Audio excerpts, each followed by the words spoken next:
free speech experts are applauding Meta CEO Mark Zuckerberg's deliberate move away from censorship. Here's Daniel Baldwin. In a stunning move, Meta CEO Mark Zuckerberg announced sweeping material changes to its social media platform. Zuckerberg revealed that he was ending Meta's third-party fact-checking, admitting it spurred too much censorship amid other things.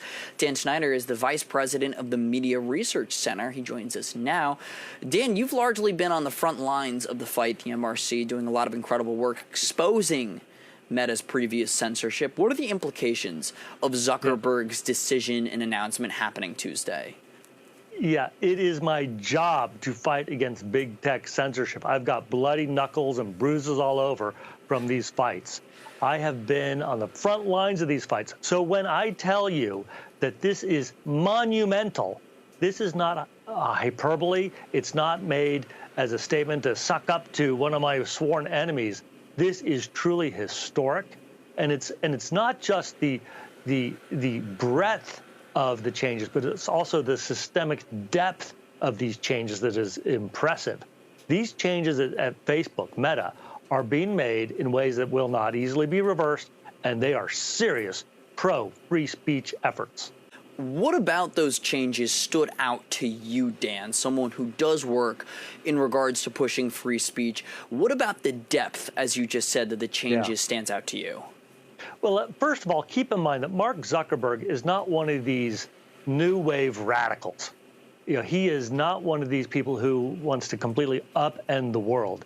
Instead, he's just a traditional liberal. Think of him like a 1980s or 1990s Bill Clinton kind of guy who likes the ACLU, the old ACLU that used to stand for the First Amendment.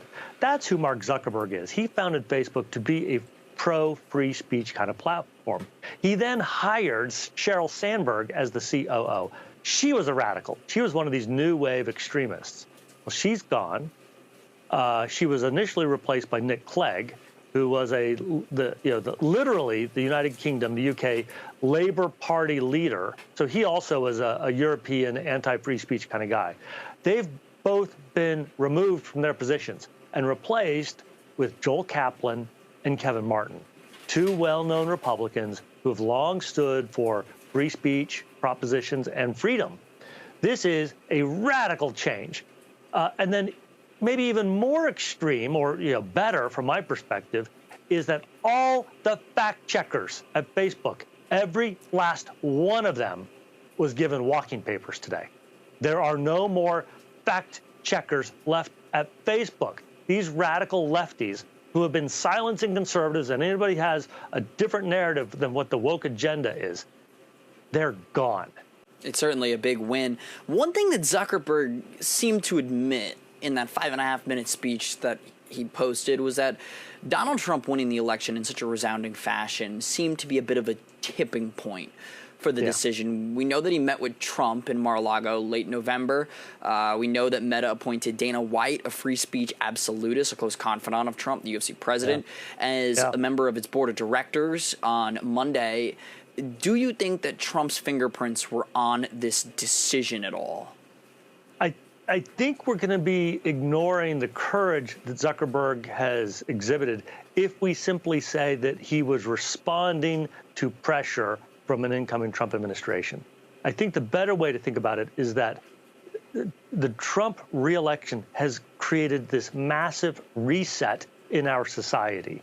We were headed down this crazy woke agenda DEI world where if you dared to speak a traditional perspective, some perspective that our country has followed for 200 years, that you would then be canceled.